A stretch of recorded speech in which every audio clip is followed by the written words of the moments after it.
Welcome, ladies and gentlemen, to Game 2 of our doubleheader between the Palm Springs Power and the Palm Springs Chill. I'm Andres Tejeda here with Josh Sperber. Beautiful crowd here today. It is Rancho Mirage Residence Day. Residents of Rancho Mirage will come in and receive free admission. Also hot dogs, chip, and soda, along with a tote bag and a Rancho Mirage cup. First pitch is called a strike for the first pitch of the inning. Corbin McCoy on the mound for the Chill. Next pitch misses high. Ball 1-1.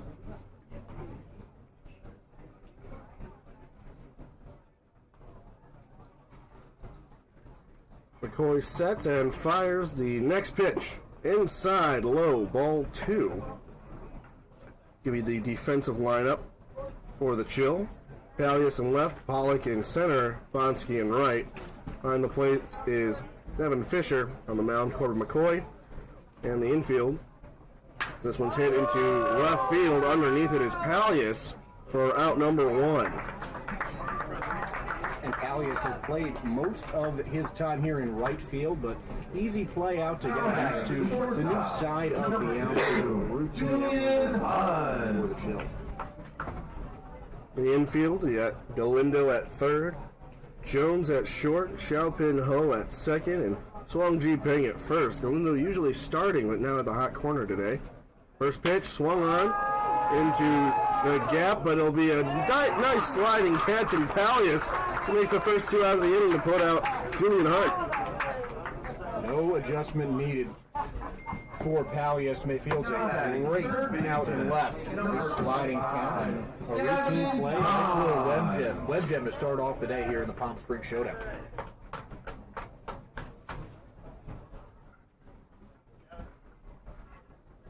Next up to bat is Gavin Johns.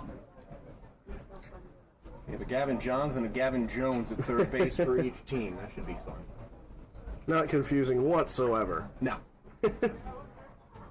First pitch. Low inside for ball 1. McCoy, a big lefty, a guy who is certainly attracting a lot of attention.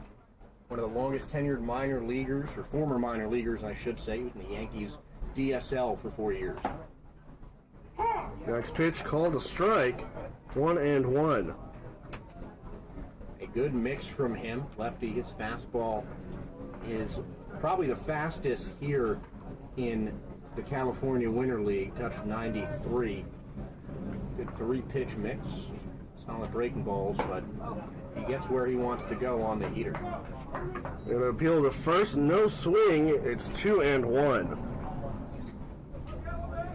McCoy, another young pitcher who's got some time in pro ball. Next pitch swung on into center field. Coming in is Pollock, and with another just absolute clinic out in the outfield. Nice sliding grab for out number 3.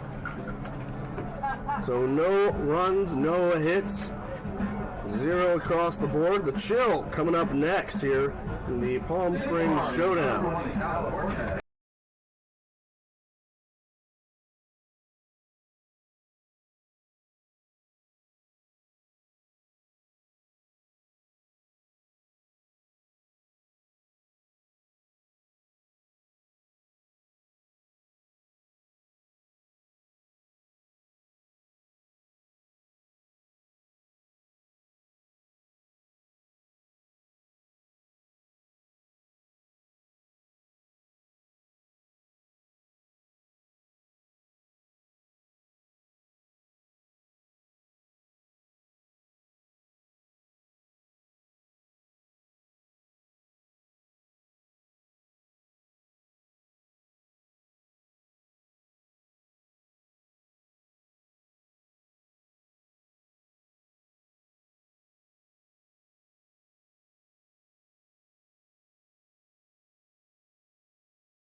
Welcome back to the California Winter League.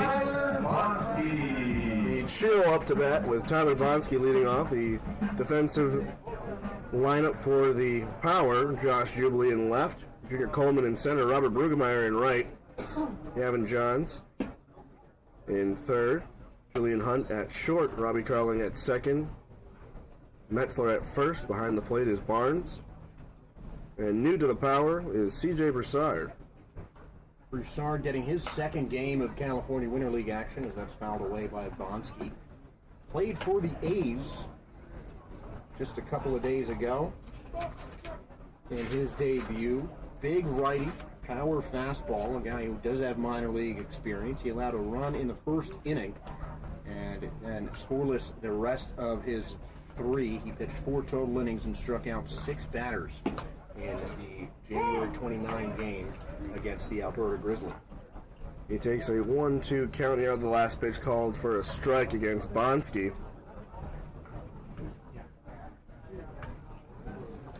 Bonsky's been pretty well in the outfield. Next pitch, check swing, no swing. Appeal at first. No, he did not, says the first base umpire. It's 2-2. And Broussard, another guy who does have minor league experience, as I mentioned, played with Colton Kendrick on that Appalachian League championship team in 2017. Some big names on that pitching staff. Broussard Gratterall, the one who really highlights it. And that is a good guy to be able to get to know and to be able to pitch with, seeing those 100-mile-an-hour cutters every day. This one grounded to third base on a few hops, fired over to first, and a out number one. Gavin Johns looks really good on that left side of the infield. We've seen him play short and third base. Certainly has the arm to play both. That's a routine play. Number 2. Calm steps towards the bag just to aim his throw and really charge it up, firing it in line. Up next is Chandler Palios. He's usually in the number 1 spot, but moving to number 2. We had a very special ceremony earlier before the game. We had our first official first pitch, ceremonial first pitch, as this one's grounded to short, or second. Firing to first, but he can't have it. It was bobbled as Metzler could not grab the throw from Carling. It'll be an error on Metzler.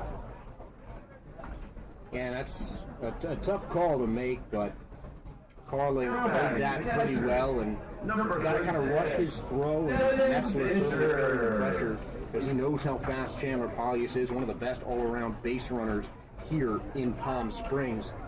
But Metzler couldn't make the grab, and a mistake leads to a big time, a fast base runner on first.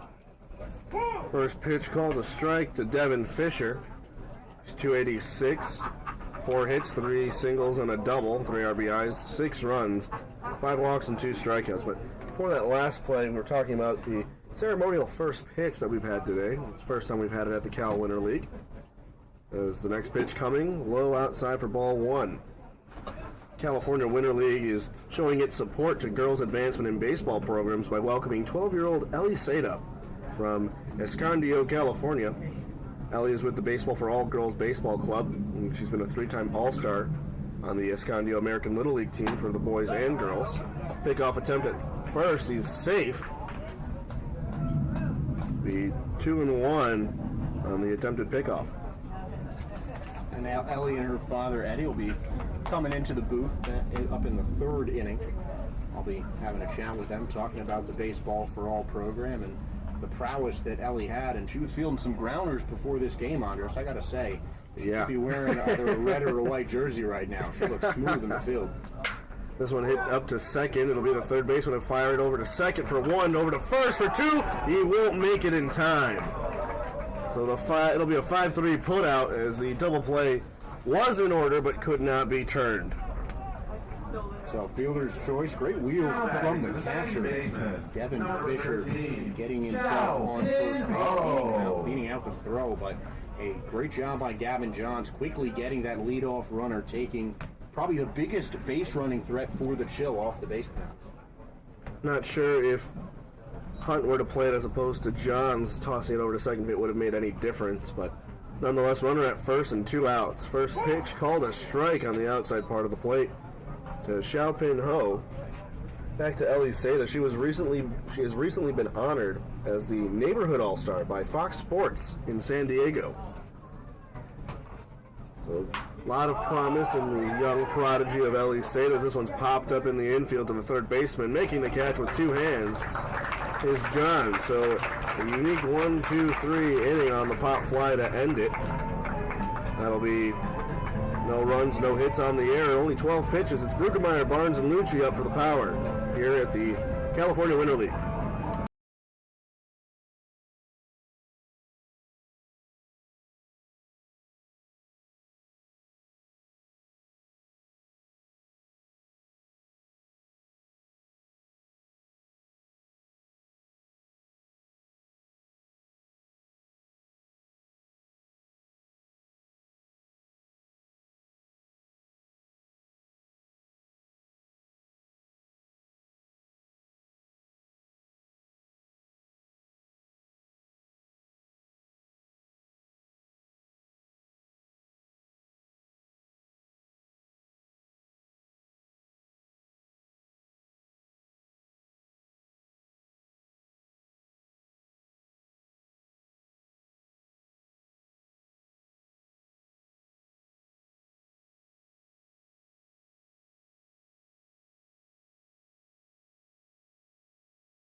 Welcome back to the California Winter League. Robert Bruckemeyer leading off the inning for the Power. McCoy on the bump, firing first pitch. This one swung deep into the gap of left and center. It'll be the left fielder to make the catch. And it's Chandler Pallius. He's had 3 of the 4 putouts today already. Yeah, Pallius has been pretty busy, and Pollock the same sort of way. Pollock's still out there backing up Pallius. Just playing his position in center field, but Chandler Pallius has caught 3 of the 4 outs so far. And McCoy's got to like the start to that, and 1 pitch went out. So now it'll be Landon Barnes. His time called. Not exactly sure what for, but we're going to get the ball back in.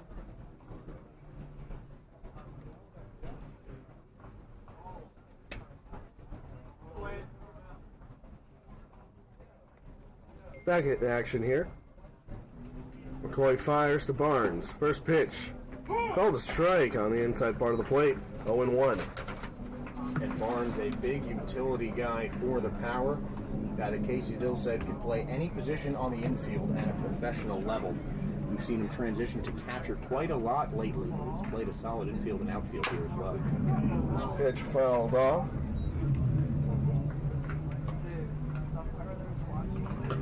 Did some more, more research on Seda. She has a GoFundMe going on right now to travel to Maryland to compete in a week-long national tournament of an all-girls baseball team. So she's getting some exposure here at Palm Springs Stadium. Not a bad place to do it, as a lot of fans today on this beautiful Saturday. 0-2 pitch from McCoy. Fouled off. We'll do it again. And it's Rancho Mirage Residence Day. Everyone who's a resident of Rancho Mirage gets to come into the stadium for free. Not a bad deal. Might have to get an apartment out there.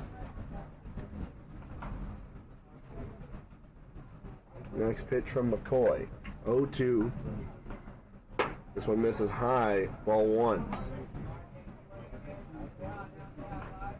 And this is where I think McCoy needs to tighten up his stuff. He's got some of the best stuff of any pitcher out here, but he's had a little bit of trouble closing out hitters. He's got the strikeout pitches. You just need to get him over the plate when it's time. Next pitch also misses around the same spot. 2-2, all evened up. And McCoy has pitched in 15 innings. He started his last 3 games, starting today's game, so that's his 4th start in a row. Pitched on Friday, the opening day, January 21st, against the A's. This one grounded down to third on a short hop, fired over to first for out number 2. So Jones to Pang is the putout. As McCoy's having a pretty good start so far. Yeah, really efficient so far.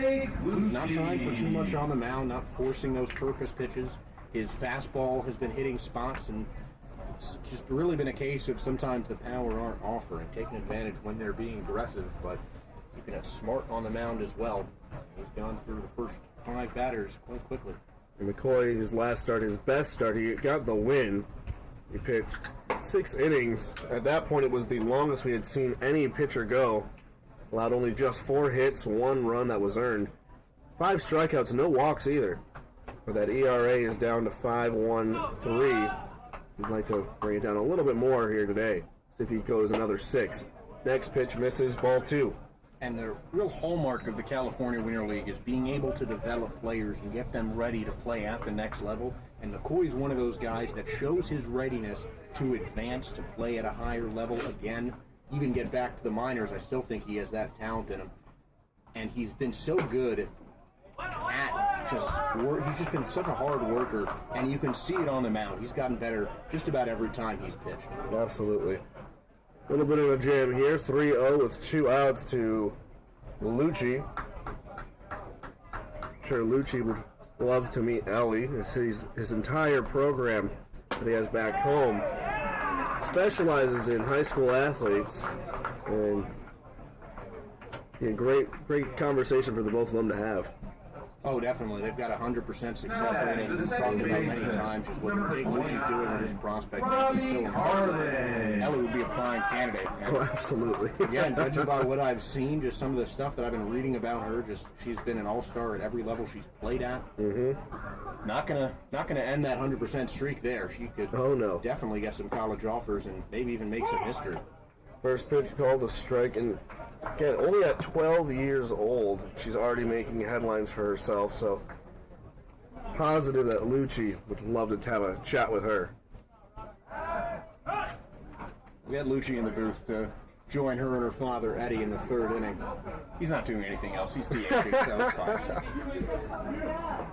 As long as he doesn't bat in the 3rd, he can hang out up here instead of the dugout. I don't see a problem with that.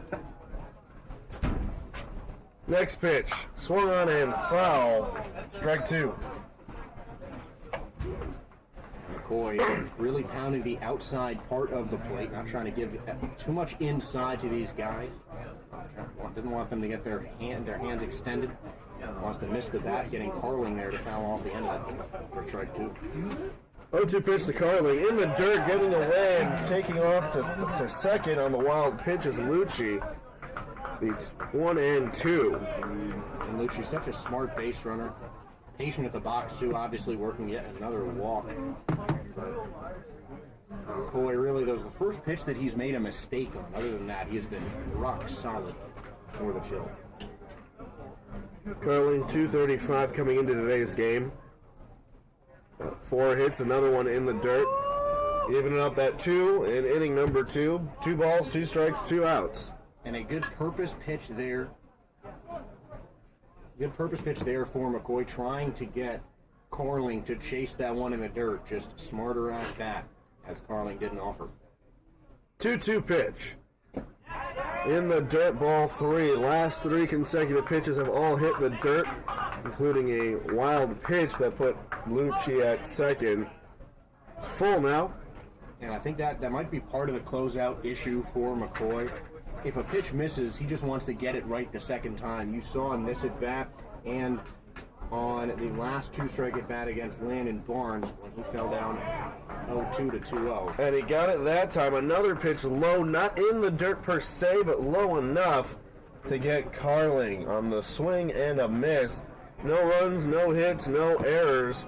And 17 pitches. Pang, Pollock, and Jones coming up next here at the California Winter League.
Welcome back to the California Winter League. Ellie Seda along with Josh Sperber here.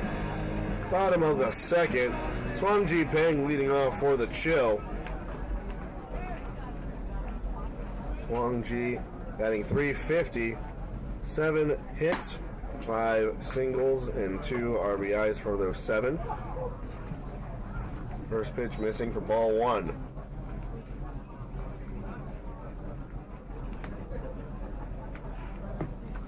This one hit out into left field. Running back on it is Jubilee. Underneath, he's not there. It hits off of the warning track. Going to second is Pang. That'll be a stand-up double. Great piece of hitting by Pang. Jubilee may have misjudged it a little bit, but that was still well connected on by Swang Ji Peng, and a leadoff base hit for the Chill, and they really need this one. They are on a bit of a skid right now in the power. A.J. Pollock. Now it's A.J. Pollock.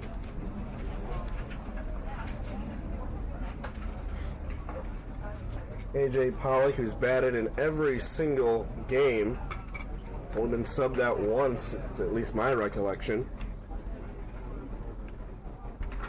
Truly an everyday guy. Him and Gavin Jones for the Chill. I knew I was going to make that mistake. Him and Gavin Jones for the Chill have just been total mainstays, just never out of the lineup. Hey Josh, good question for you. Which Andres am I? Tejeda or Not Mendoza? going there right now. First pitch to him is a ball. Next pitch coming on from Broussard. It'll be a throw, pickoff attempt out into center field. An errant throw by Broussard. And a fielding error.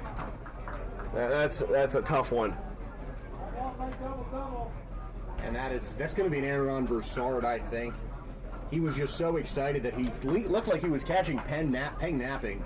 No coverage on the bag. Should have been Hunt there. But either way, even if Hunt was on the bag, that was a couple of feet north of his head. Another pitch close to the dome, 2-0. Just realizing that the second inning is brought to you by In and Out. He just hit a double. Some fans are going to walk away with a double-double today. All right, I'm looking for those gift cards. I need a burger in the booth right now. Oh, yeah. Next pitch. Swung on and missed. Big hack, 2-1.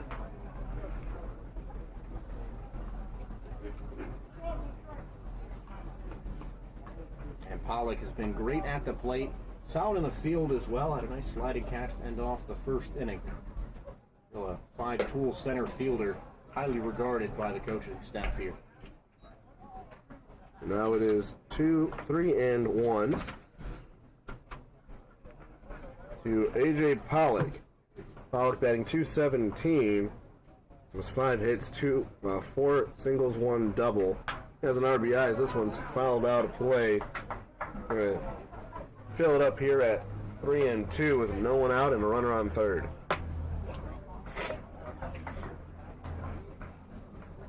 Pollock has been hitless in his last 3 games. Last hit came on Saturday, January 29th.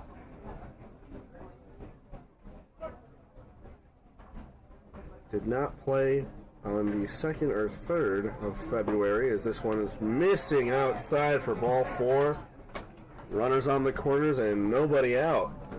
Broussard finding himself in a little bit of a jam here. And not the way you want to start off the inning if you were C.J. Broussard. Now batting the third baseman. Runners on the corners and dangerous Gavin Jones. Later in the order than we've seen him. He usually hits around the 3 and 4 spots along with A.J. Pollock, but dropped down in the order by Cameron. It's taken off for second is Pollock on the first pitch strike. Runners in scoring position in 2nd and 3rd.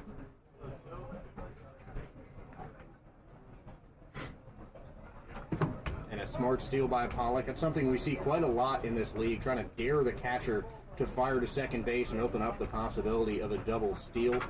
One Wee Peng firmly planted on third base.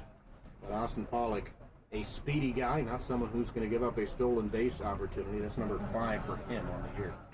Gavin Johns is second, tied for second with Nick Kreutzer in RBIs. Both of them have 10, just behind Jacob Cruz with 12.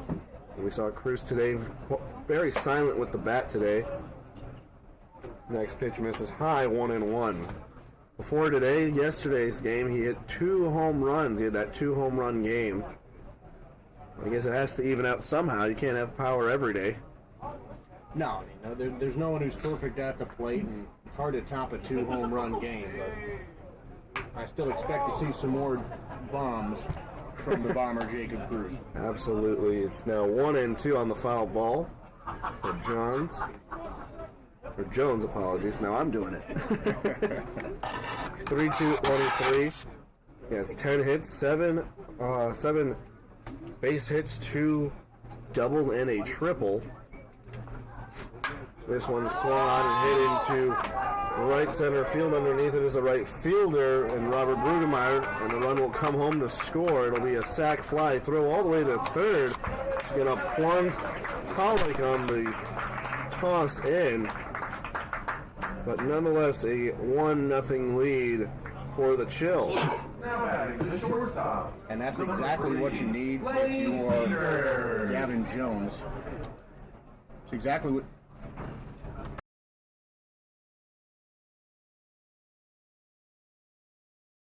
Shut. So now, the Chill will lead 1-0. They're having some tech difficulties here really quick in the booth. Lenny Peters, one out runner on third.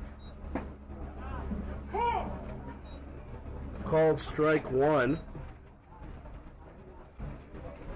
on Lenny Peters.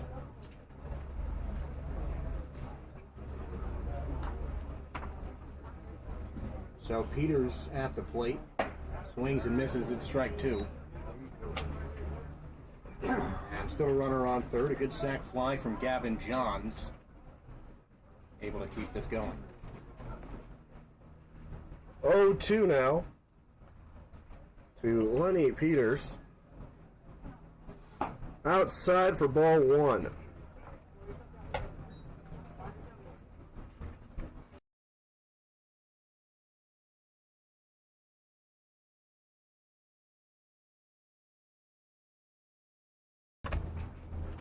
They're finally getting the kinks out.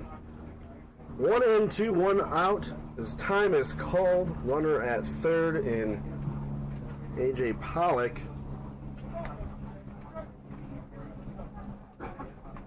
One and two now. C.J. Broussard fires. Inside, ball 2. 2-2. And Peter's another guy really known for his glove, but in an emerging baseball town in Willemstad, the capital of Curacao. They're known for producing guys who are strong in the field and have a lot of speed on the base paths, and Peters is no exception. Next pitch misses, and it's full, 3-2. Only one out in the inning. Runner in scoring position. She'll lead at 1-0 currently. On the sacrifice fly from Gavin Jones. Swung on and missed for strike 3. It'll actually be a foul tip putout. And that's out number 2.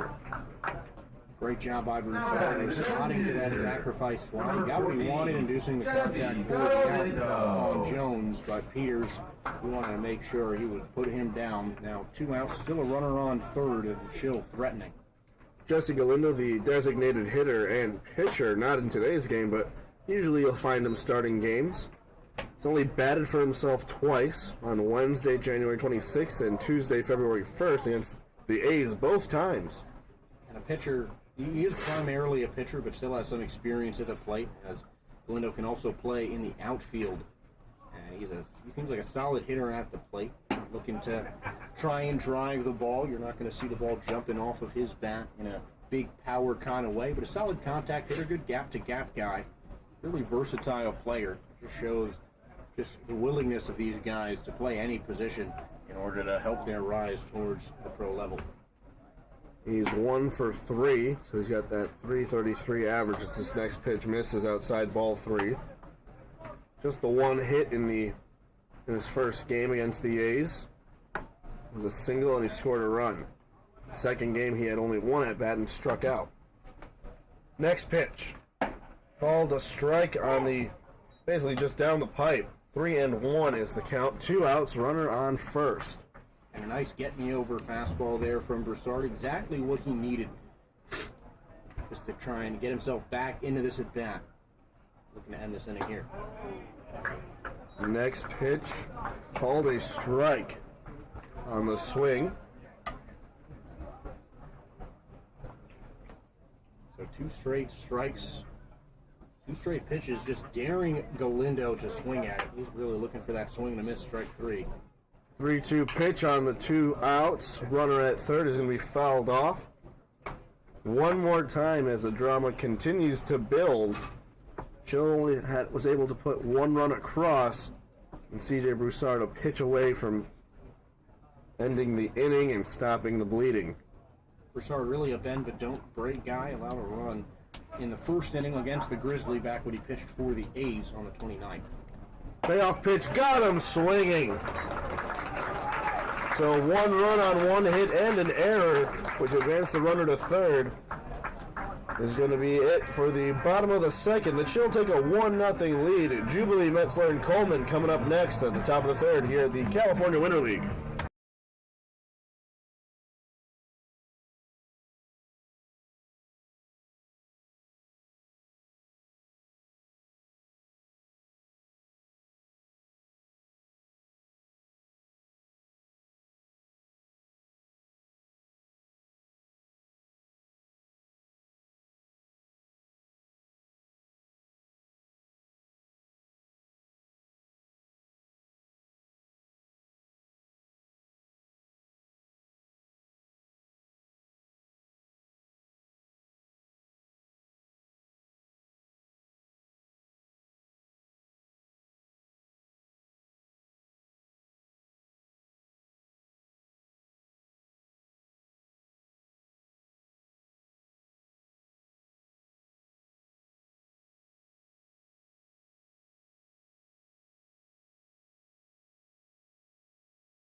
Welcome back to the California Winter League. First pitch to Josh Jubilee is a ball.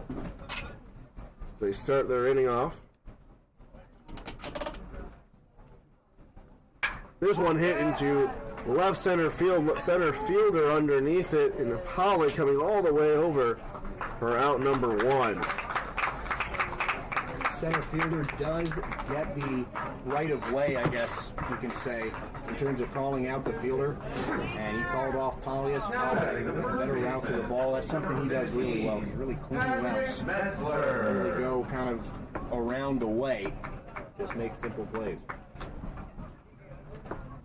Now batting, it's Patrick Metzler. He's first at bat here today. First pitch to him is a strike, 0-1. Metzler batting 182, 2 hits, both of them doubles. He has a run, he's hit by a pitch, 2 walks and 5 strikeouts as he hits this one into foul territory and out of play, 0-2. Metzler looking to get something started after the first out of the inning. He'd like to help his team out any way he can. McCoy still looking for a sign, finally setting and pitching home. This one swung on into right field, camping underneath it is Bonsky, and he'll make the two-handed catch for out number 2. Didn't really have to move out there, just easy fly ball to him. Number 8. That's what McCoy's doing. Not really going for too much. He's hitting his spots, inducing a lot of weak contact. A good mix of pitches and a really solid start for him. The Chill have lost their last 2 games and have dropped down to 5th out of 6th in the Cal Winter League. McCoy trying to turn that around. First pitch called a strike, and yeah, the Chill at the beginning of the year in the first week were one of the top teams. I'm pretty sure they were tied for first on multiple occasions. Now falling into that 3-4 spot. Just really tough. The next pitch called a strike on the inside part of the plate. Some fans shouting their displeasure with the call. Get you a team standings wrap up here in just a moment. Next pitch, missing a high up outside for ball 1. It is 1-1. The Bombers, who have been absolutely on fire, are 8-3. The Power, who are right behind them, as this one's hitting to left center field on the run. Can't make the diving catch as A.J. Pollock. And into second, standing up as there's another double. As Polius just could not make the running grab. That was a ball that hit deep into the well. Just a really well-placed ball, just out of the reach of A.J. Pollock. He almost made that catch. Certainly made contact with the ball there as he was kind of falling to the ground, but just a really well-hit ball by Coleman right in the gap. And with 2 outs, the Power have a runner in scoring position, a chance to tie this up. Now Julian Hunt will continue with those standings. First pitch misses high for ball 1. And the Power, 6-3-1. They tied a few days back with the Grizzly. Lumberjacks 6-5, right beneath them in the 3rd spot. Grizzly in 4th, 5-5-1. Palm Spring Chill dropping all the way to the 5th spot, so a lot lower than I had initially anticipated. I thought they were 3-4, but they're in 5th with a 4-6 record. The Canada A's just have not been able to find their groove. They are 2-9 halfway through the season. 1-1 on the foul ball. McCoy looks to second, a large lead from second, and firing home for ball 2. Coleman is basically halfway between second and third on that leadoff, and no one's checking on him. He's really reading the pitcher McCoy well. You know, he knows that McCoy is focusing right on the batter. McCoy, even with the lefty pickoff move, not a guy who pays much attention to runners on base, although now he's starting to give Coleman a glance. 2-1. Swung on, hitting to right field. Chasing back on it is Bonsky. Bonsky trying to get underneath it. He drops the ball! The ball is dropped by Bonsky. Running all the way to second is going to be Julian Hunt. We'll give an error onto Bonsky in right field. And Junior Coleman really wanted to go home on that play. Probably should have run a little bit harder. I think he might be hurt, actually. Yeah, it looks like he's coming out of the game. It'll be Andrew Gayton to take over at third. could be a Now batting the smart third play. baseman, number That 25. would explain why Coleman was really just walking off of second base. Not a guy who will shortchange anyone in the effort department for sure. But I think at full health, Junior Coleman would have made this a tie game. Absolutely. So now it'll be Johns up to the plate. McCoy, first pitch to him is called for a ball. Not sure exactly where that missed. So with Gayton, not only is he just a fast runner, could make the swap straight, as he's usually a center fielder for the Power as well. We'll see what happens once McCoy can get out of the center. Next pitch hit in the gap between third and shortstop. 2 runs are going to come around to score on the RBI single. Sliding in is Hunt. Thinking about going to second was Johns, but the Power take a 2-1 lead here in the top of the third. Only one of those runs will be earned against McCoy, but Gavin Johns just got his pitch right off the bat. Timed that up so well, hit it right in the gap between short and third. Great piece of hitting from Johns to give the Power the lead. That'll be Robert Brueggemeyer. He was 0 for 1 earlier today. Johns is on first as McCoy's struggling to find that third out. That third out should have come off of Bonsky, but he dropped the ball, tracing it down into the well. First pitch to Brueggemeyer's hit on the ground to the shortstop. He can't handle it. Third baseman will pick it up. No throw to first, and the runners will advance on the error by Lenny Peters. Well, just a real tough break for McCoy at the end of this inning. A real tough fly ball dropped by Bonsky, and now Peters, usually short-handed at shortstop as well, unable to corral that. Looked like he was kind of heading towards first base before he had the ball in his glove. Absolutely tough break for McCoy. He's putting the pitches where he needs them. It's just these guys have not been able to help him out here defensively. First pitch low in the dirt to Landon Barnes, 0-1 or 1-0. Honestly, if I were the catcher Fisher, I'd be out there talking to McCoy, just trying to settle him down. A couple of unlucky breaks for him, but he's still pitching really well, and it'll be interesting to see how he responds to this. Next pitch missing high, 2-0.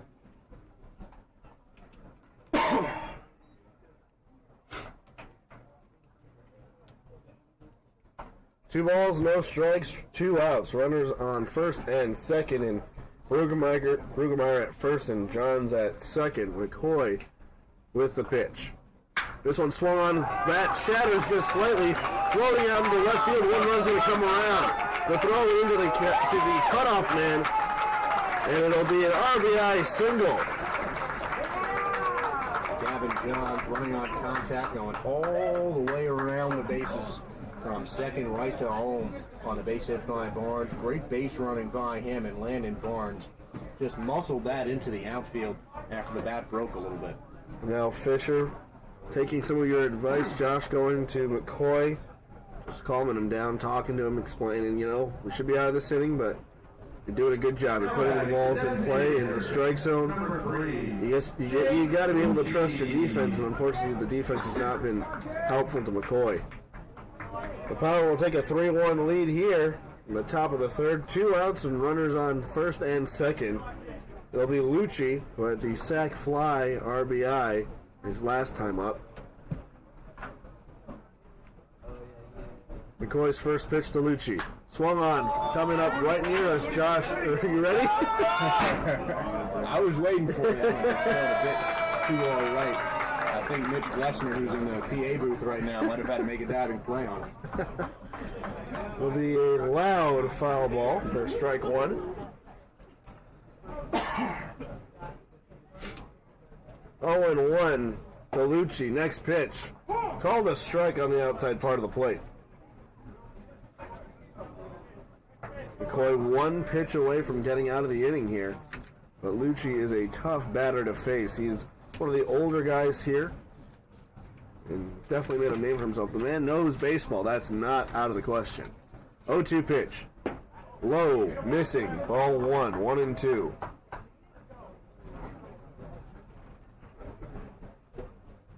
Lucci tightens up his batting gloves. Takes a look at the bat and now steps in the box. McCoy looking to second as he sets. Now to first and now coming home. Check swing, did he go? And appeal to second. No swing, says the umpire at second, as we have 3 umpires, I'm just noticing. Got a first base umpire, a middle infielder umpire, and a home plate umpire. And a bit of a late call, but that seemed pretty clear-cut to me. Lucci definitely held up. Smart, patient hitter like him. Not fooled by that breaking ball. 2-2, 2 outs, 2 runners on. Pitch to Lucci's line down the right field line and foul. That one maybe had home run distance if the walls were a little shorter and extended further and we didn't have a 90-degree playing field. And Lucci just he's had a couple of those really high, hard foul balls that looked like they could have had the distance had he straightened them out, but sometimes he'll see his pitches get a little bit too excited. He jumped out a little bit early on that McCoy fastball. Next time we'll see what he has to say about that. Talked to him a few times. Next pitch was fouled off. We'll do it one more time. 2-2, 2 outs, 2 runners on. Yes, McCoy towing the rubber a little bit. Finally finding his footing. Sets, looks to second at Brueggemeyer and fires home. Swung on and missed on the breaking ball, and that's the inning as McCoy finally gets out after the 3 runs come across to score. The Palm Spring Power take a 3-1 lead here in the top of the 3rd. Coming up next, it's Bonsky, Palace, and Fisher as they score 3 runs on 3 hits and 2 errors. We'll be back with more Cal Winter League baseball here at Palm Springs Stadium.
Welcome back to the California Winter League. Tyler Bonsky leading it off for the Chill.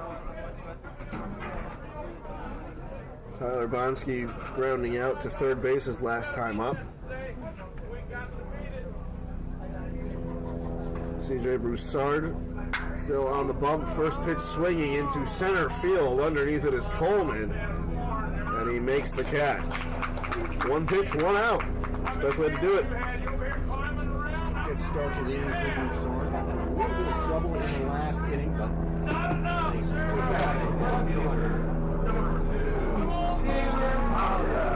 So that'll be Chandler Palias. He reached on an error and was put out on a fielder's choice when Fisher was up to bat. So Palias 0 for 1. Looking to put his team back in this game. Not that they're far out of it.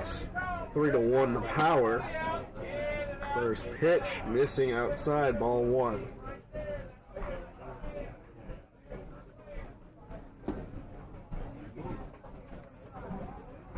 CJ sets and fires home. Next pitch called a strike. 0-1. Josh, I know yesterday we said it was probably our biggest crowd, but I think today is our bigger crowd. It certainly looks like it. People are getting more awareness as we see them on the street fair and get some guys to come out. And it's good to see a lot more fans at the ballpark here. This one fouled away for strike 2. Want to just bring them up to something? And then you see on the screen Scout Barry, It's better just have a local MLB scout and actor. See him in Moneyball with. a true thespian. I don't think he was aware of our camera. Just walking by. But we like Barry. It's good people. That's called strike 3. Looking on Chandler Palias. That's quick 2 outs. Now batting the catcher. Now you can see him in Moneyball in that scene with the scouts where you got. Help me out here. Brad Pitt. Too long. Brad Pitt's in there. It's got to be the Billy Bean audition. Yes. Brad Pitt's in it. Jonah Hill. He's got some great stories. He was telling us about that scene and how Brad Pitt was so kind to remember all of their names. And a lot of the guys that you saw in that scene at the table where they're trying to find out their problem are actual MLB scouts. This one's flying up into foul territory, making a two-handed grab is Metzler for out number 3. A very efficient inning here for C.J. Broussard as they go down 1, 2, 3 on 7 pitches. Robbie Carlin, Josh Jubilee, and Patrick Metzler, who made the final out of the inning, up next here at the California Winter League. And coming up next, we will have Ellie and Eddie Seda talking about outfield prowess and infield prowess. And of course, the Baseball for All organization. I'll be talking to them coming up. 7 days a week. Make sure.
Welcome back to historic Palm Springs Stadium here. Josh Sperber with a couple of special guests in our booth. We love having people joining us here. Eddie and Ellie Seda. Ellie threw out our ceremonial first pitch before this game as Corbin McCoy pumps in the first pitch.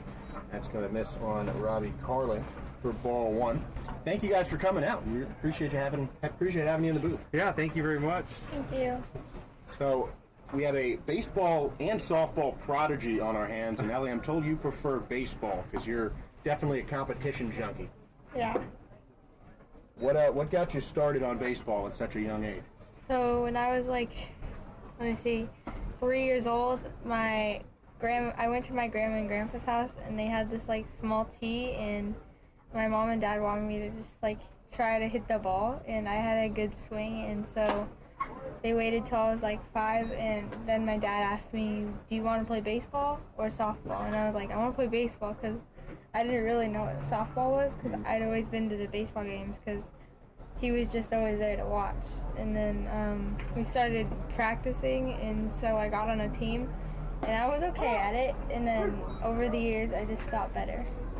So McCoy gets Carling looking for the first down, a nice inside breaking ball. Now bring it back to Jubilee. And so you must watch a lot of baseball on TV as well. Who do you really try to model your game after? I like Tatis Jr.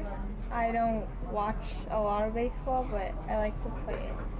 So you're a big bat flipper then? Kind of. I like to see a good bat flip after a big home run, like you see from Tatis quite a lot. First pitch in there for strike one to Josh Jubilee. And what helped you stuck with it was just that you were just better than everyone that you were playing? Like what kept you so motivated to stay with baseball as long as you have? My family kept supporting me in baseball, and my dad and my uncle kept teaching me more things, and I would go to like some hitting practices with some hitting coaches and at Big Fly, and I would, if I was like off track a little for that season, I would get back on track with their help. And obviously the instruction is part of development. I know, Eddie, you've played a big role in that.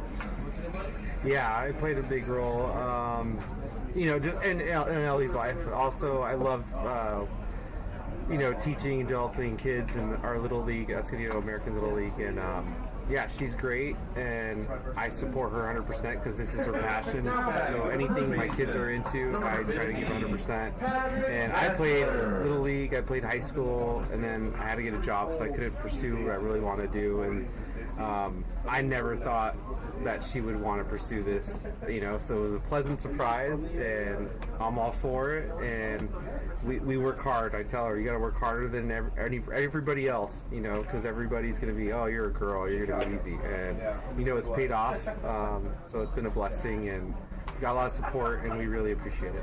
Jubilee down swinging, 2 strikeouts in the inning for McCoy. Patrick Metzler faces a 1-0 count. And was that part of your motivation for starting Baseball for All? So Baseball for All, yeah. So that was that started with Justine Siegel. So she started in 2009.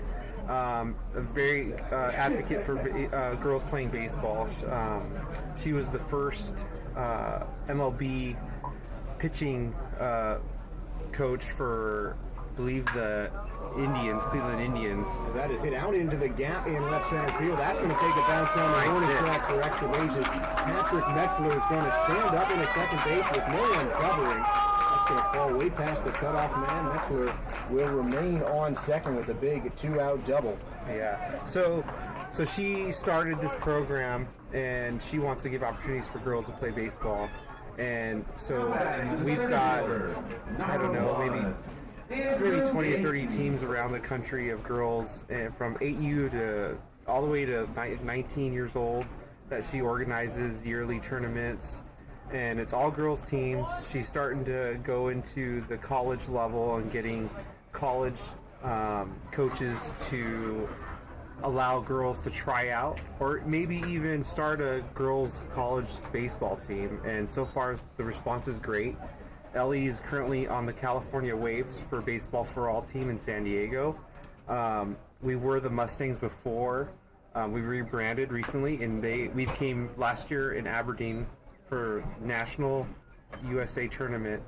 We got second place, and Ellie pitched the championship game. So our first time out as a San Diego team, second place isn't too bad. But just gives an opportunity for girls to play baseball. And, we fully support them. They support us. And we want to be able to encourage girls to pursue what they want, all the way up to as high as we can. Right now it's to the college level. So we're blessed in that. Well, it seems like it just continues to grow every day. And keeping baseball among all genders, everyone, is just part of growing the game. And that's important. Just something that if you like what you do, you like some of the sport, I think everybody should be able to play it, capable or not, at least given the opportunity at a higher level. If they're dedicated enough, they can reach their goals for sure. So Andrew Gayton's at the plate right now, so that substitution for Coleman is complete. McCoy deals and just catches the outside corner with strike number 3. So a big double, but Corby McCoy strikes out the side for the Chill.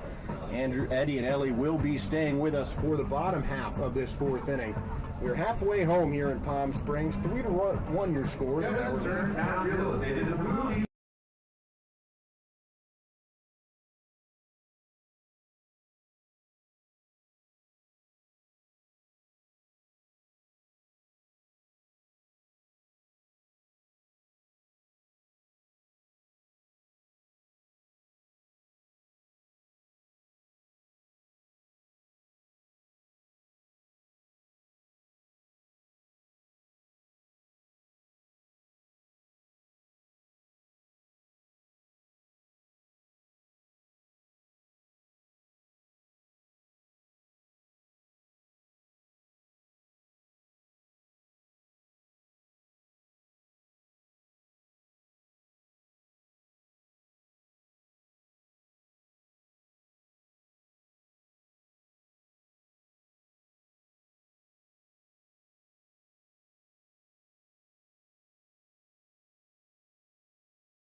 Welcome back to historic Palm Springs Stadium. A new pitcher on the bump for the Power. Samuel Kornstad, the lefty on the Power roster. After 3 innings, a 1-hit, 1-run baseball from C.J. Broussard. Josh Sperber here, and we remain joined by Ellie and Eddie Seda here, talking about some just improvements in the game as it spreads out to just a wider crowd as Kornstad pumps in his first pitch to Xiao Pen Ho for strike one. And we were talking over the break that, Ellie, you've got a busy schedule of baseball and softball coming up. Yeah. A couple of different teams that you're trying out for. You said a couple baseball, a couple softball teams, and some big national ones coming on up. You want to tell us about that?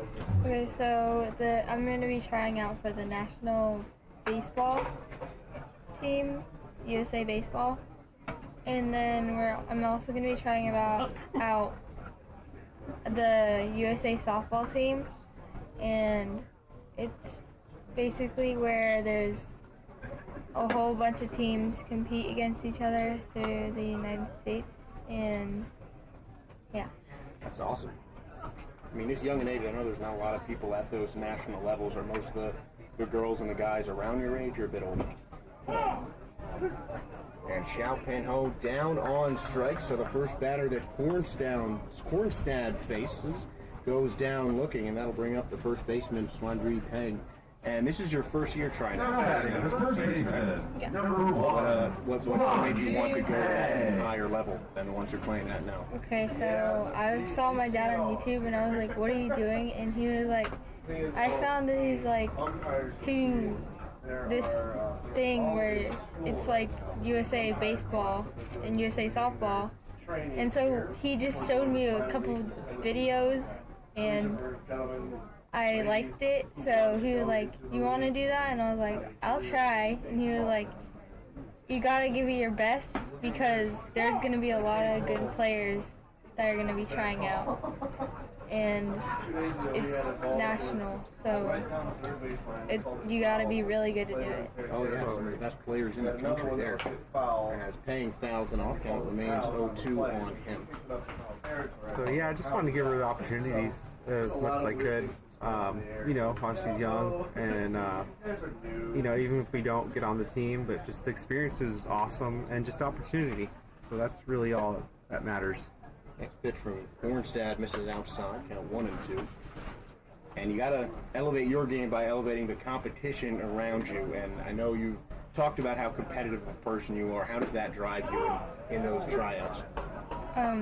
It's I try to give my best every time because seeing other people being really good compared to me is like when it comes to boys, lots of boys are like, oh, that girl can't play baseball because she's a girl, and boys play baseball, not girls. So you have to give your full effort to do it. How many guys have you just completely quieted down by just playing on the field, not playing them all? A lot.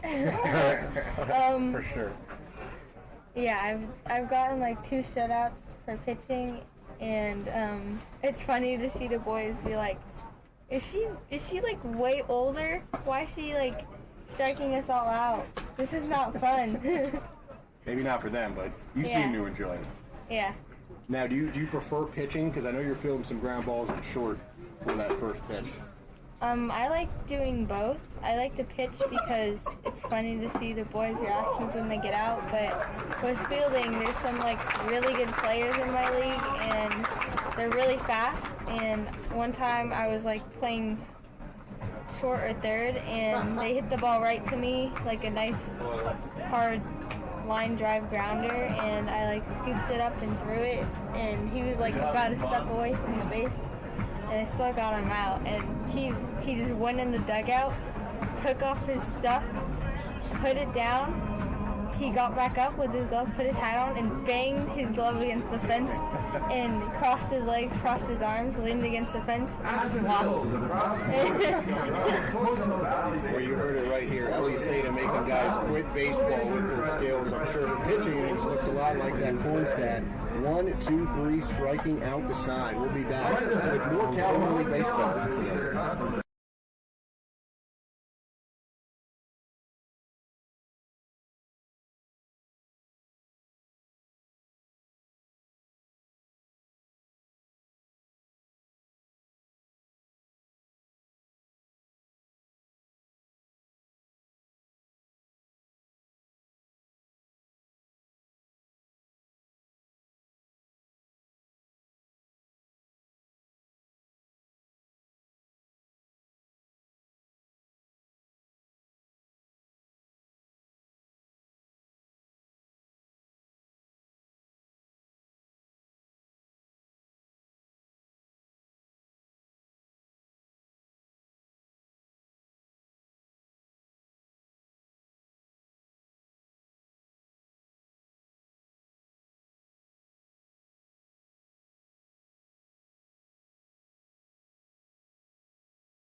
So we couldn't keep them away. Eddie and Ellie Seda back for another inning on the mic here. Corbin McCoy back out for the top half of the 5th inning as he takes the first pitch low to Julian Hunt for ball 1. And Ellie, you're talking about just your high level of competition on these players, saying how just that is lined out into center field. A high pop for A.J. Pollock, who's going to camp under it for out number 1. A quick first out in the inning there. And what pitches do you throw on the mound? I'm working on like 3 other pitches right now, but I have a slider, a cutter, I have like 2 different types of fastballs. One I'm working on, it gives you a little more movement, but my natural one actually has a lot of movement. And then I have like a slider cutter, and yeah, that's about it. Slider cutter? I don't think I've heard of that one before. How does that one work? Just a really fast slider? So we throw it and it like cuts down, but then it slides right That after. cannot be easy to hit. You probably break some bats for that pitch. Yeah. What's your favorite pitch to throw?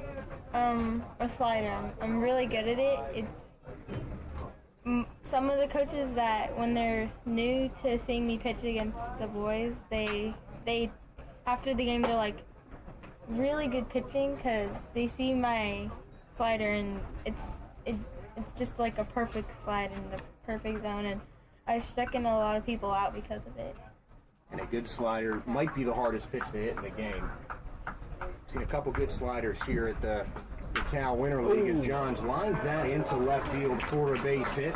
Slowly running to it is Palias, and Johns speeding around first base, takes a turn about halfway, heads back to first, slides in just ahead of the tag. And that was a pretty close call. Ellie, if you want to try your hand at some color commentary, what'd you see from that Gavin Johns at bat there? Okay, so, what is it? Left field. Yeah, left field. I'm nervous. Don't be shy. Okay, so left field threw to the cutoff, which is short, and short saw the batter take a lead at first, and he threw it back to first. And so the batter dove back to first, and the first baseman almost got him out. Brueggemeyer launches that into foul territory, going over us in the booth. Ellie almost made a diving grab for it, but I don't see her glove in here. So. And then at the plate, do you consider yourself more of a power hitter or a contact hitter?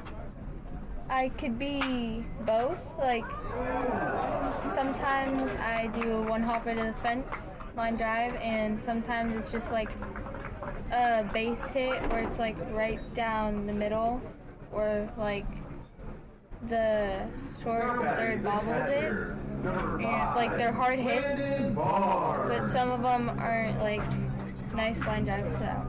So kind of like that ball we just saw from Brueggemeyer going right up the middle. Nice hit. His first hit of the game. Yeah. That brings up the catcher, Landon Barn. And in the infield, do you just play short, or do you rotate around positions there? I could play anywhere. I mostly play short, a little bit of third. This season I'm working on second because we have some of the faster pitchers, which gives me more of a chance to get more action at second with being behind on the ball because of the faster pitches. I had to watch out for my job here. That was really good. I was like, wow. Wild pitch advances 2 runners to Barnes. Count 1-0 to him. No action in the chill bullpen just yet, so McCoy is going to have to get out of this jam himself. And Eddie, you also assist on the baseball for all teams. Do you kind of edge her toward the positions that she likes to, or is it more like the Little League format where everyone plays everything? So we try to have the girls tell us what position they like, and then we try to get them out in all the positions they like, and every girl's fight for the position, so nothing's given, so it's fair. But we do try to develop the girls in the position they want to be in, and then we also rotate girls and so they can get the time where they like playing. So we like to give a lot of opportunities to the girls to the positions they like to play, and develop them even further. So nothing's given. They have to work hard, and they all work hard, and they're all great players. All the girls that want to be there, and they want to compete. We have girls, especially our California Waves team, we've played against all boys teams in a bat league, and we got all the way up to the semifinals. So yeah, so it's competitive, but we try to give them much opportunity as they can, and we get a list of all the positions they want to play, and we try to get them in those positions, give them opportunities to play those positions. So Landon Barnes, a guy who plays many different positions with a 3-run home run, the biggest home run in terms of runs batted in, and going out to almost straightaway center as Lucci ducks away from an inside fastball. A launch angle of 33 degrees, going a little over 370 feet off the bat of Barnes there. So 1-1 count to Lucci, and the guy at the plate right now is someone who specializes in bringing high school athletes to college on a scholarship, a 100% success rate at the Lucci Prospect Camp. Oh, wow. Is that something that you guys are thinking of for Ellie's future? Oh yeah, we would love it, especially through Baseball for All. Again, they're going around to a lot of colleges and trying to get girls to play at the college level with the boys, not just have their own girls baseball team. So right now they're accumulating a list, and they're talking to coaches and schools and administration to see if they'll give girls a fair shot at just trying out. And so they're getting commitment letters for that, to give them a fair tryout and I think there's like 30 colleges right now that are willing to do that. So they put their name out there to do that, and so that's what I'm looking for. That's what Ellie's looking for, and she plays baseball and softball. In case the opportunity isn't there, she can always switch to softball, but I know her first love is baseball, so that would be great. I mean, so Baseball for All is doing great things thanks to Justine Siegel and her team there. And it's kind of spreading the progressive mindset of bringing more girls to baseball. It's spreading to the majors as well. You see, last year the Marlins hired a female GM. Recently, the Tampa Tarpons just hired their first female coach. Yeah. And The Yankees too got one. So so they on their Instagram and Facebook page, they're always posting all those highlights of girls being empowered in MLB and stuff. So that's great. Great opportunities, and I see more acceptance. And MLB develops. I forget the gentleman's name, but he's in charge of the MLB develops, and he comes to all the Baseball for All events, which is great. So he tells us, we see you, we understand you girls want to play there. So in this last year, you just see the coaches hiring, the teams hiring girls as coaches, which is cool. So they're accepting and willing to accommodate them, and rightfully so. They're fans just like us. They want to play just like everybody. Boys, girls, doesn't matter. And so I think it's excellent. And Robbie Carling bounced it foul as Jake Lucci reached first base on a full count walk. 6-1 the score after that 3-run home run by Landon Barnes. And obviously, I'm sure you've thought about just playing at the MLB level. Would that kind of be an ultimate goal for you, breaking that barrier? Yeah, I think about that a lot. And Carling sends it back to the backstop, count 0-2. What do you think you would have to do in terms of your game to get you to that MLB level? I would have to try my hardest. I would have to get around places to show people that girls can play baseball, and I would just have to try and basically inspire people to let someone play baseball. That's a girl. Definitely a good start. I mean, you're someone who's reached the all-star status at just about every level that you've played at, too, and that's got to feel pretty good, continuing to get those recognition. Yeah. Any stories of other girls that have come up to you, kind of seeing what you're doing and then kind of following in your footsteps yet? No. Not yet.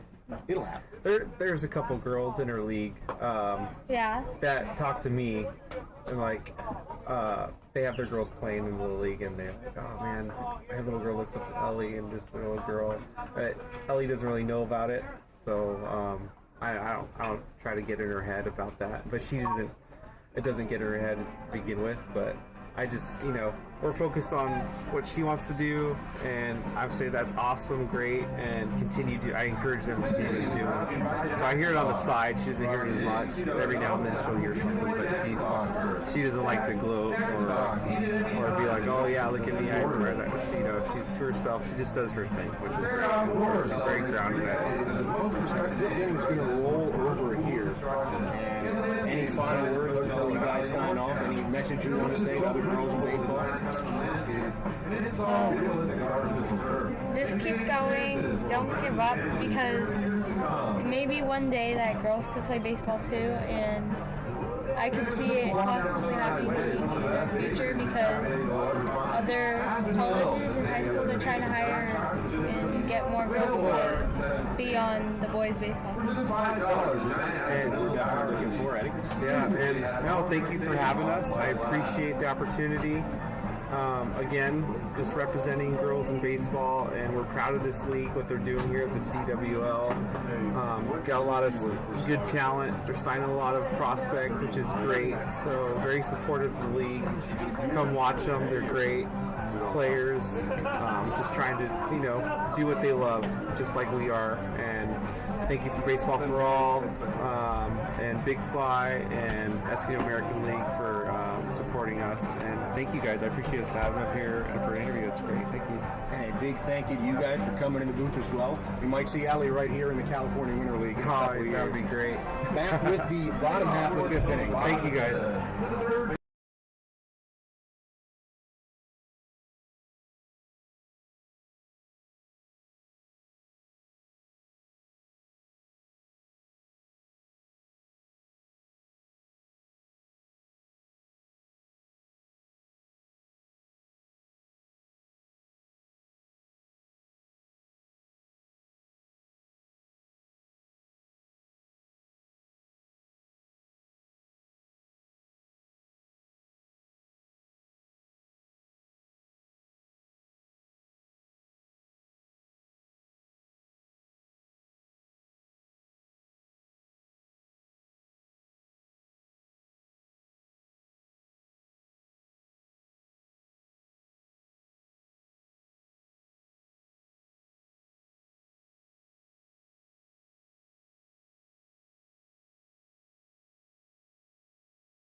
Well, welcome back to the California Winter League.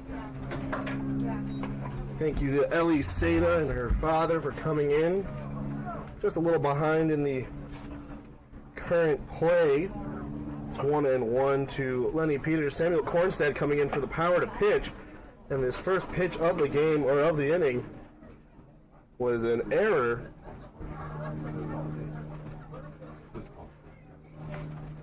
We'll actually be calling that a base hit by Jones. Be a fly ball. So a fly ball to start off the inning. Hunt couldn't make the catch, so now Jones is at first with the hit.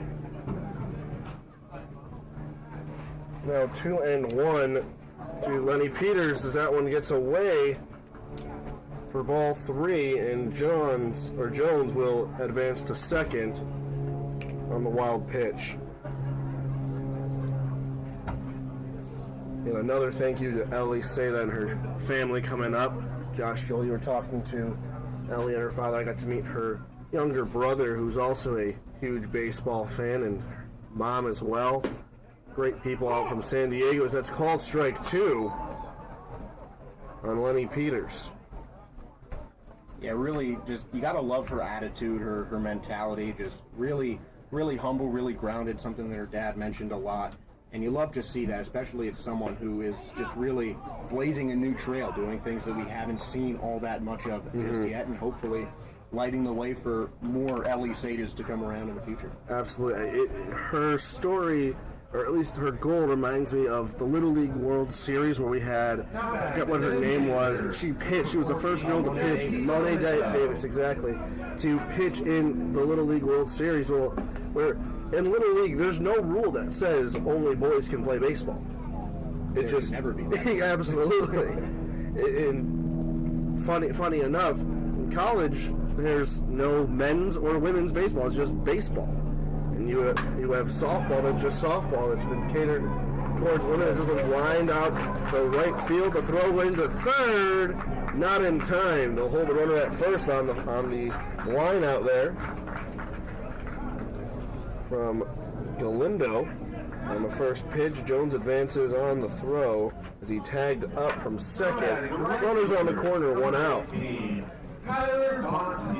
Another girl I can think of, I can't remember her name, but she's Canadian, and she's currently, I believe, playing college baseball at the NCAA or NAIA level. She's a catcher, and I know she's worked out with Trevor Bauer at his compound out there on many occasions. This one's hit up to second base. Turning is the shortstop, and Hunt just misses the throw to Carling. A run is going to score for the Chill. They cut down the lead now 6-2, and another runner will advance on the error. Yeah, so another kind of similar situation happened back in that first game. A fielder's choice. The run Jones would have scored anyway, so that run's still going to be charged to Samuel Kornstad, but a tough break for the Power of the Chill. Maybe exactly what they needed to get back in this ballgame. Next pitch misses for a ball to Chandler Palias. And Chill cutting the lead down 6-2.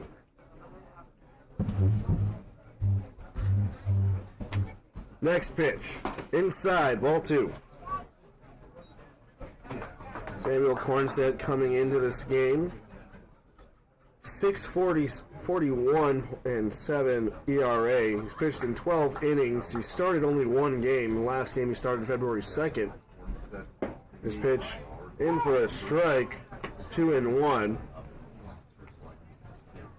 His longest start was that start on February 2nd. 4 innings pitched. Had 7 hits, 2 runs, only 1 earned, 1 walk, and 4 strikeouts. Next pitch called strike 2. 2-2 is the count. 1 out. Runners on first and second. After a single, a walk, a line out, then the error. And now we're here with Palias, who is 2-2, or 2-1, as this one's hit out into left field. Going back on it is the left fielder. Making the catch is Josh Jubilee. Tagging from second is Peters, and he's in there safely. So a long fly ball to Jubilee as he makes the catch. Peters tags up on the throw. And now there's 2 outs running around the corner for a new batter. It won't be Fisher. I think that's Joshua Hines. Joshua Hines. Number. Looks like he's coming in for his fellow backstop, Devin Fisher.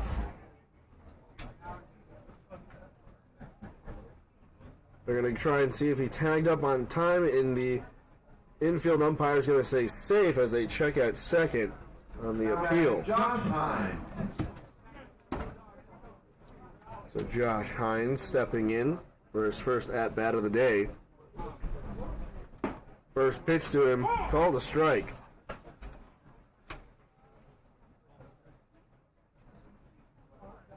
Hornstead thus far, 15 pitches, 53% of those for strikes. Next pitch swung on, popped out in foul territory and out of play. 0-2.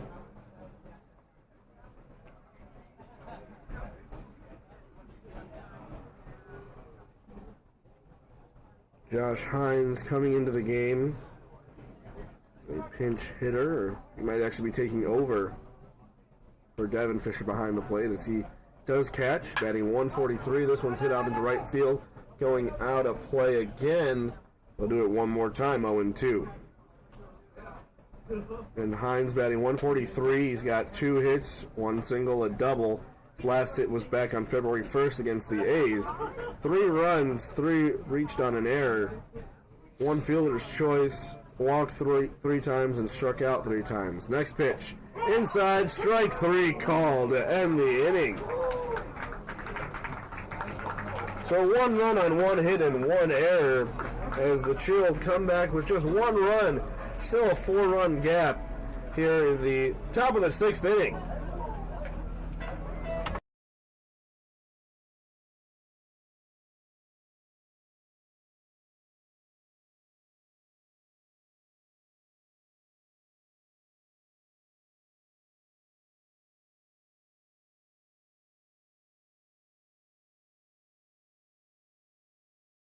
So Josh, we're coming in a little early as we have a fun little intermission inning race around the bases.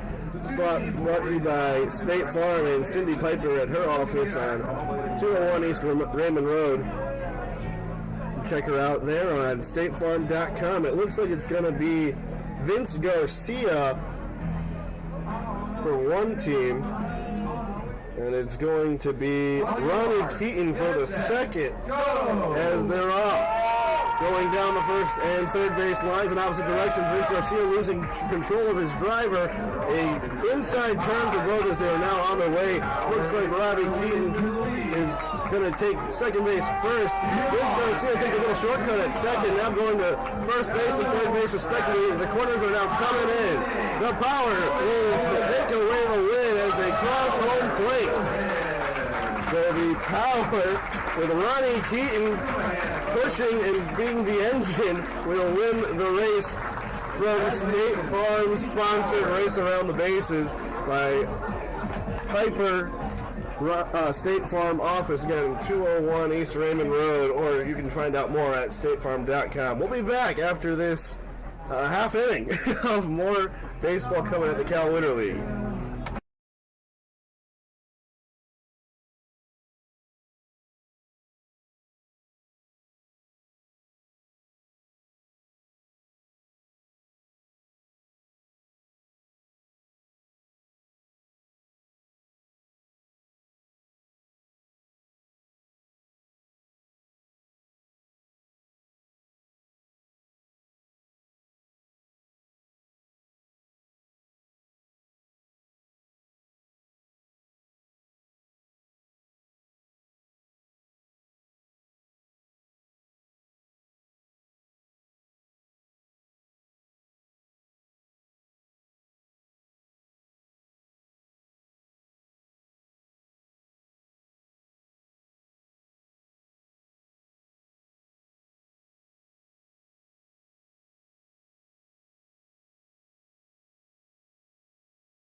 Welcome back to the California Winter League.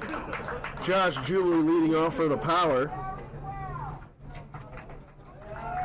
He's 0 for 2 today. A lot of cheering for Josh Jubilee. Not sure if family's in town, but a lot of claps, rounds of applause. First pitch, all for a strike. As the clapping continues and now finally fades. That was a long round of applause. Sure, that's something that Jubilee would loves to have. Next pitch, high inside for ball 1. 1-1 is the count.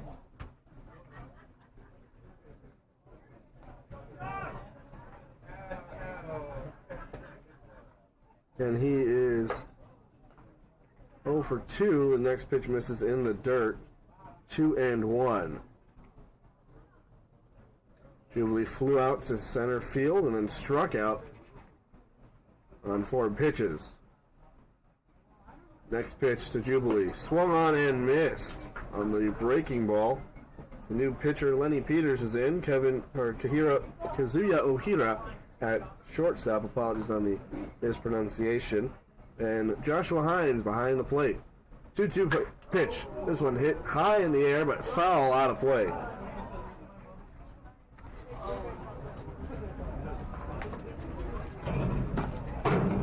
Another edition of just position players' arms coming to the mound to pitch. Lenny Peters, a guy who has not done this just yet. We've seen a couple of first-time position player pitchers come on in these last couple of days. Pitch inside, ball 3. Actually, it's going to hit him. So they're going to say it hit him. And he's off to first on the hit by pitch. Now batting the first baseman. Didn't look like it hit him. Number 15. But I guess it just barely grazed him. We'll lead Patrick Metzler, the 9-hole hitter. He's 1 for 2. He flew out to right field and then had the double all the way up against the wall back in the 4th inning.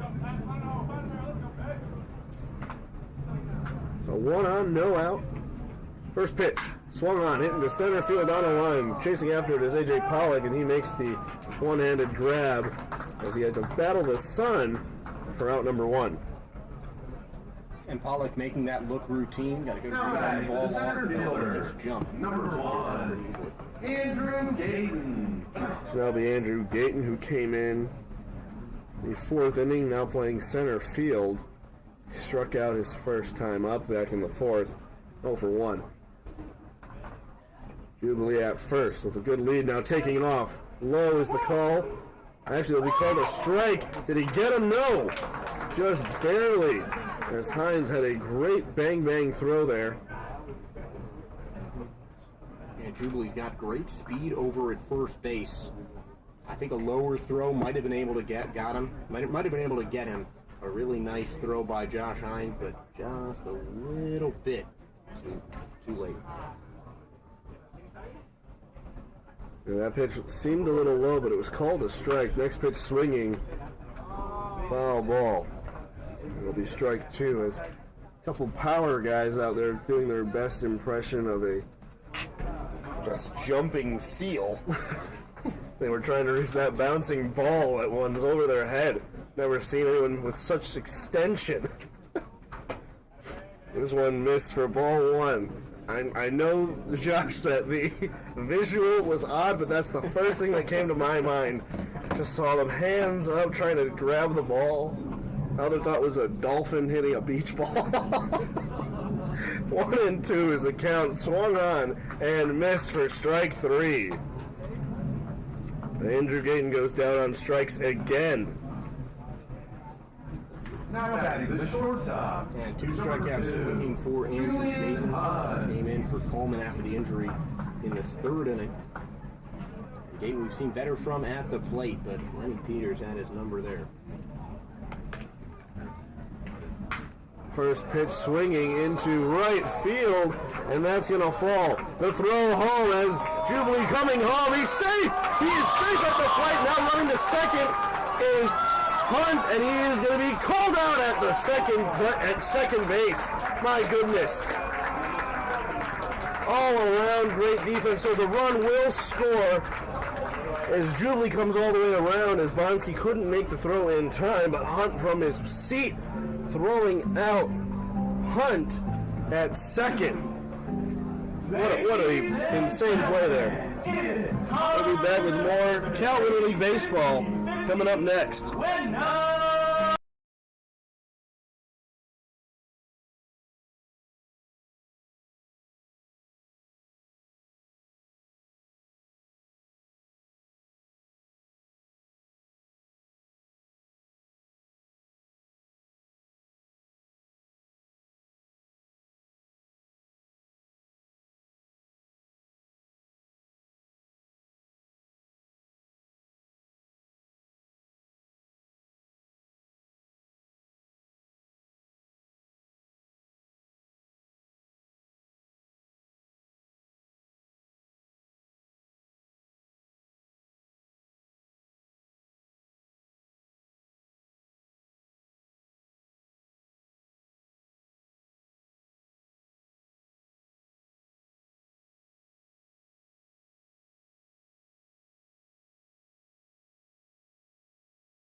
Welcome back to the California Winter League here in Palm Springs Stadium. Call time, not sure what the call is for,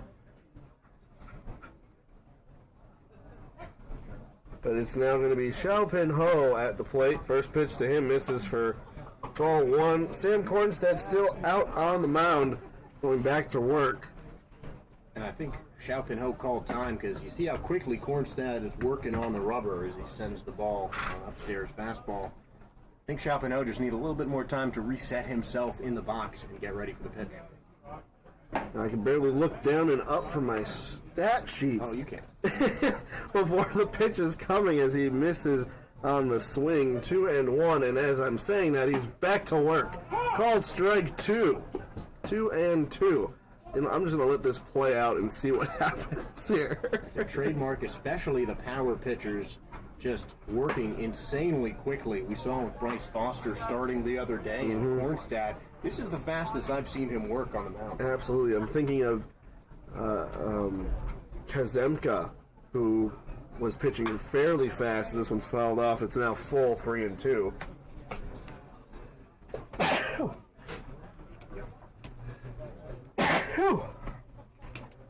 Christian Kazemka was working fairly fast against the Jacks. That I believe it was Lucci who got called out on strikes because he wasn't ready.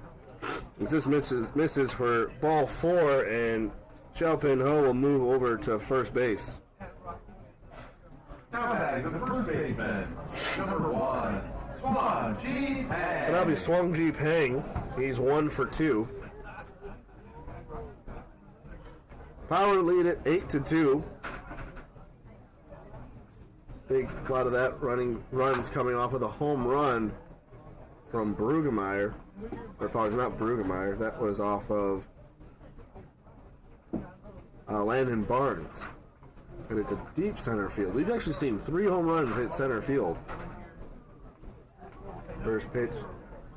The Pang is hit. This one's deep into right field. Back at the track. The wall. It's gone!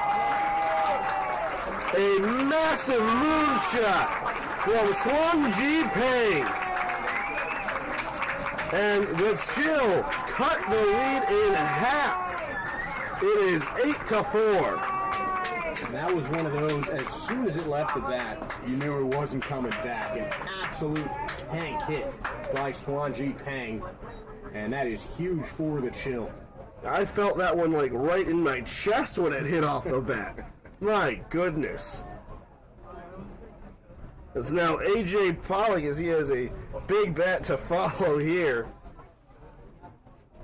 And the Chill cutting it down to half, 8-4. Diving stop on a line as Gavin Johns makes the lining diving catch off the bat of A.J. Pollock.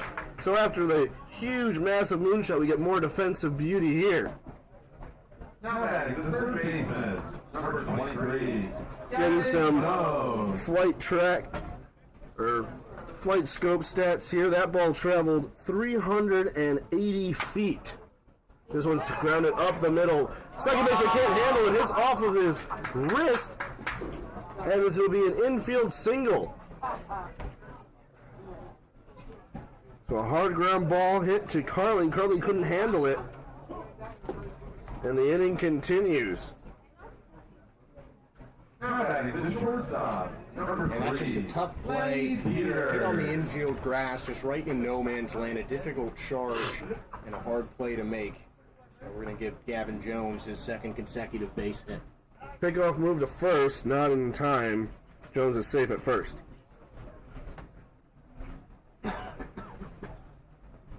Lenny Peters, who's now pitching, is going to hit for himself as well. He's 0 for 1, first pitch swinging. Foul for strike one.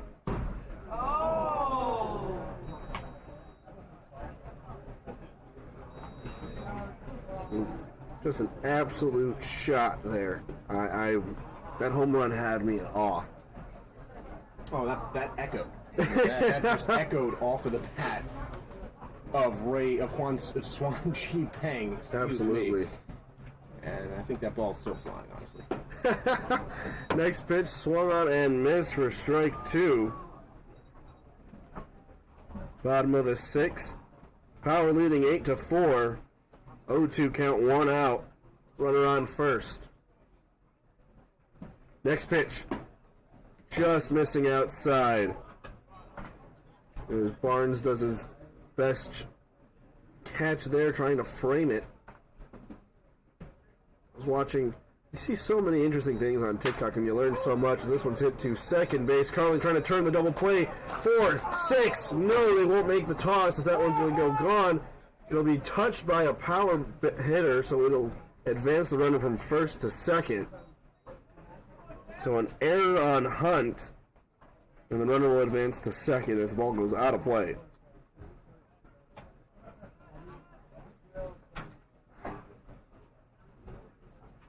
Peters will advance on the throwing error. Yeah, and that ball would not have beaten Peters to the bag, but an extra base on the throwing error by Hunt. Not what you want to see. Absolutely not. First pitch misses for a ball to Jose Galindo. Or actually, no, it will not be Galindo. We'll have a new batter. That's got to be Kazuya Ohira, who came in at shortstop for Lenny Peters. This pitch is fouled off for strike one. 1-1 is the count.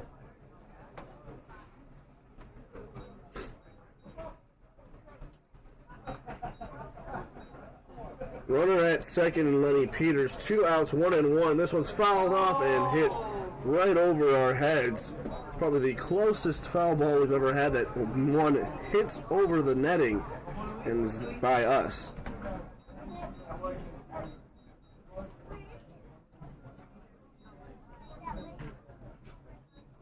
Setting and firing is Cornstead. Swung on and missed for strike 3 as the inning is over.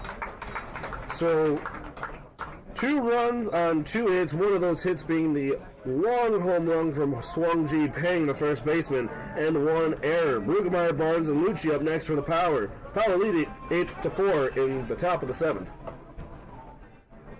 Tonight is your lucky night.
Welcome back to California Winter League action. I'm Andres Tejeda here.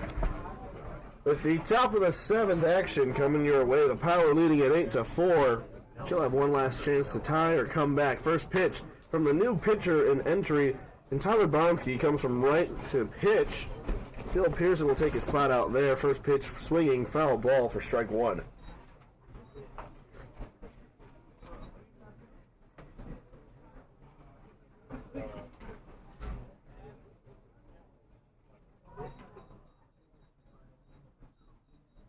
Next pitch from Bonsky. Swan down the line and foul.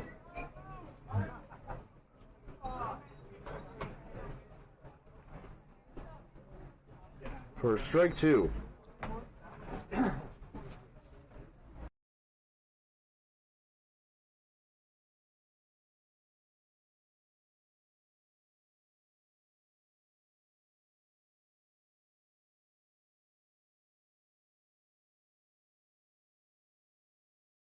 Welcome back to the Cal Winter League. Just had a little bit of a tech difficulty. Hit right back up the middle for out number one as Bonsky makes the play to Swung Ji Peng.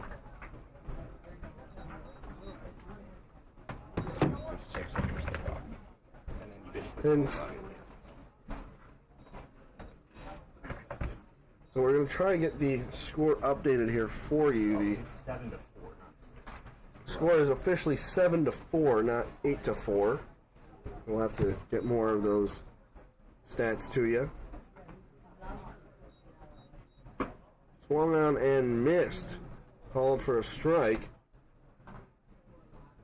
Landon Barnes is up. He's 2 for 3.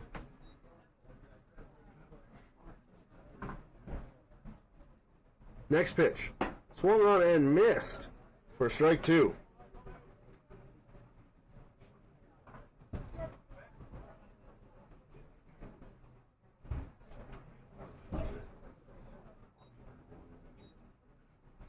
Next pitch outside. Ball one. 1-2 to Landon Barnes. Landon Barnes grounded out, had a single and hit the home run. Next pitch. Swung on and foul. We'll do it one more time, 1-2.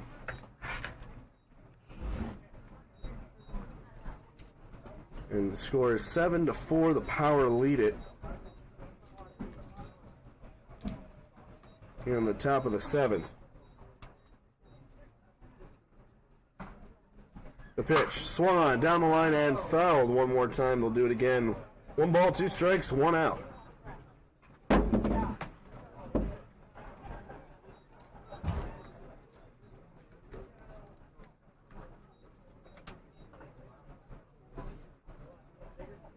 Get a new bat for Barnes, and I guess he splintered it off the foul ball. Never-ending supply of baseball bats here at Palm Springs Stadium. Gosh, have you been to the equipment room just seeing all those fresh bats? I have not. This one swung on and missed. I'll have to show you after the game. It's a beautiful sight. Is that your way of saying you're going to hit me with one of those fresh bats? No, of course not, Josh. I can barely lift one of those up myself. That's good. Now batting It's, actually, yesterday was 35, very peaceful. Barnes. I was actually taking BP yesterday with the clubbies, Will and John. And boy, let me tell you, it's been a long time since I've swung a bat, but boy, did it feel good. First pitch to the newly entered Gavin Johns for Landon Barnes. Yeah, I would have joined you for BP, but I want to leave here with my dignity. No one needs to see me swing back. Called for a strike. 0-1.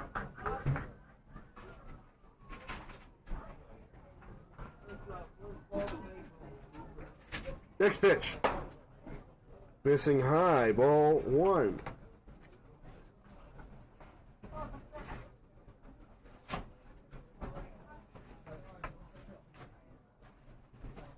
One and one count. Next pitch inside for ball 2.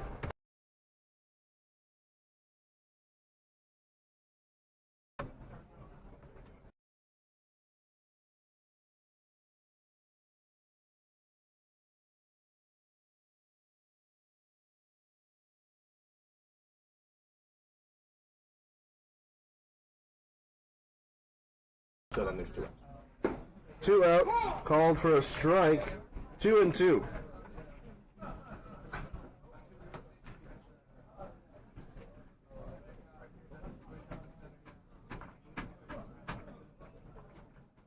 Two pitch on the way to Barnes. High, missing for ball 4. Apparently, I thought we were at 2-2. As did I. A little bit of technical difficulties here in game 2. You're always going to have some bugs when you're in an operation at the highest level or lowest level of baseball. Hey, it's not a live production. Still having fun here with Josh Sperber. I'm Andres Tejeda. We're here in the top of the 7th, and it's Jacob Lucci.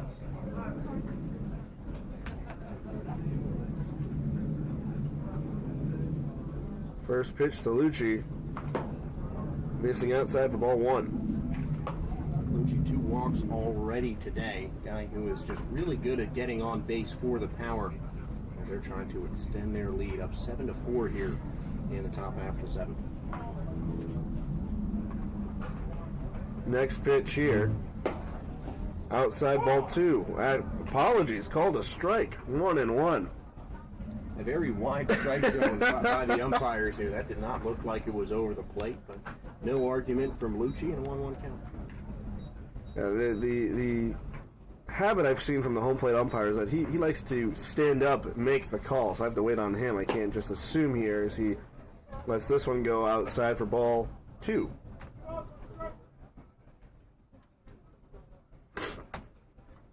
And Lucci, I'm sure Ellie's dad will definitely have a word with him after the game. After hearing that interview with Ellie, her dad, and yourself, Josh. I'm sure that it was a lot of fun. Oh, it was a great time. I really just a great family, and I really hope Ellie has nothing but success in the game of baseball. Absolutely. I can truly imagine seeing her as a female pro in the game of baseball, and that is a big achievement. And how about that, trying out for Team USA? That is a hefty goal, but we wish you the best of luck, Ellie. Baseball and softball. Oh, So, my. too. A dual threat. See you at the next Summer Olympics, maybe. Oh, yeah. 3-2 is the count. Top of the 7th. Lucci takes his time now. Brings the bat over his shoulder. Vronsky fires. This one hit up to third base. The shift was on. It's third baseman in shortstop's position, but he'll fire over to first for the last out. Bottom of the 7th coming up next here. You won't want to miss it. 7-4 Power lead.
Welcome back to the California Winter League. 7-4. Palm Springs Chill have one last chance here. First pitch to Bonsky, misses low for a ball.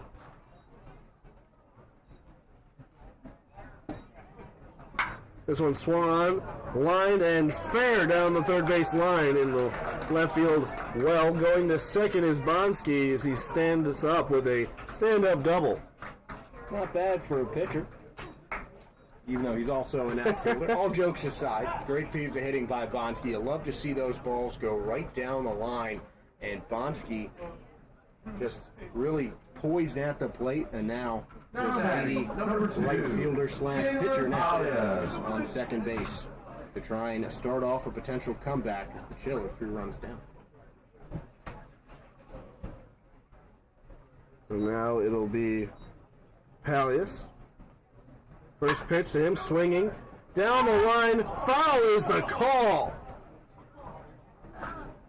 Do you see that kick chalk? I'm not sure. That did not hit the chalk. That was a really good call by the umpires. Clearly on the foul ball side. The metal bar or column blocked it as it bounced, so I thought it was still fair. It's hard to see sometimes where it actually bounces. I think I just have a better angle on the first You definitely baseline do. than you in the booth. So I saw where it hit fair. So the count is 0-1.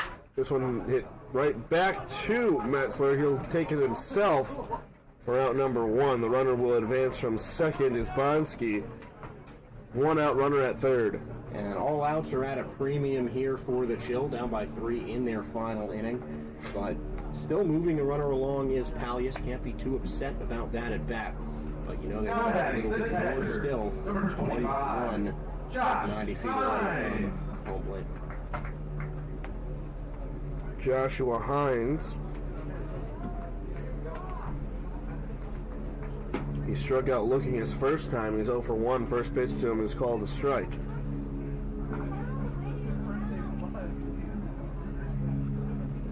Hines changing his number because the number 9 jersey he saw didn't fit him as well. This one hit up to second base. A run's going to score. It is now 7-5 on the 4-3 putout. And now the Chill are down to their last out. Now still a run scoring, but a big 2-out rally needed. Last time that Xiao Ho got up, he walked before that big Swanji Pan run. second baseman, number 13, Xiao Pin Ho. Now Xiao Pin Ho, he's 0 for 2. First pitch to him outside for a ball, 1-0.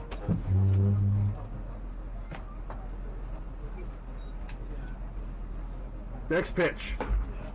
Just missing above the letters, ball 2. This umpire likes to keep the crowd in suspense, especially myself. I'm waiting on that call. It looked good. 2-0 pitch. Called strike. There's got to be a breath in between each call. Just likes to bring the dramatic effect. That's how some of the umpires like to work. Swung on and missed. Don't need a pause there. I can see that one for myself. It's 2-2. 2 outs down to their last strike. The Chill down by 2. It's 7-5. And the pitch. Low outside. He's now put it full, 3-2. Cornstead taking a little walk for himself, cleaning off the rubber. Slowest we've seen him get to pitch. Now he's firing home. This one hit on a line, splitting the third and shortstop into left field for a 2-out base hit. And a good piece of hitting from Xiao Pin Ho there. He's kind of caught fire as of late. 2 hits in each of his last 2 games. Slowest start to the season for him, but Xiao Pin Ho has really been hitting the ball well the last 2 games for the Chill. Swung G Penn looking to make the line continue here. And Josh, he could tie the game. We've seen that power already today. First pitch to him, a strike. The tying run at the plate indeed. And both his hits have been for extra bases, the double and the home run. Double would make this game a bit closer, but right now it's Kornstad who's got the better of the left-hander at the plate. 0-2. Kornstad sets and fires. Outside, ball 1. And Peng has to be patient here. 2 strikes, you really got to look for his pitch, look for a strike. Don't want to be going fishing to end off the game.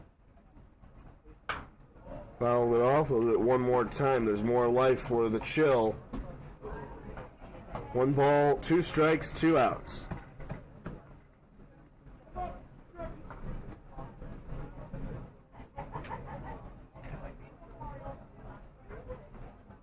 Kornstad sets, fires. Got him looking, and that's the game. So called strike 3, and the Palm Spring Power take down the Chill 7-5. Josh, any final thoughts? Just a good game. The Chill just coming a little bit short up at the end. Solid pitching, but it was really the bats that stole the show in this one for both games. And home run from Swanji Peng just hasn't fallen. So we have final line score.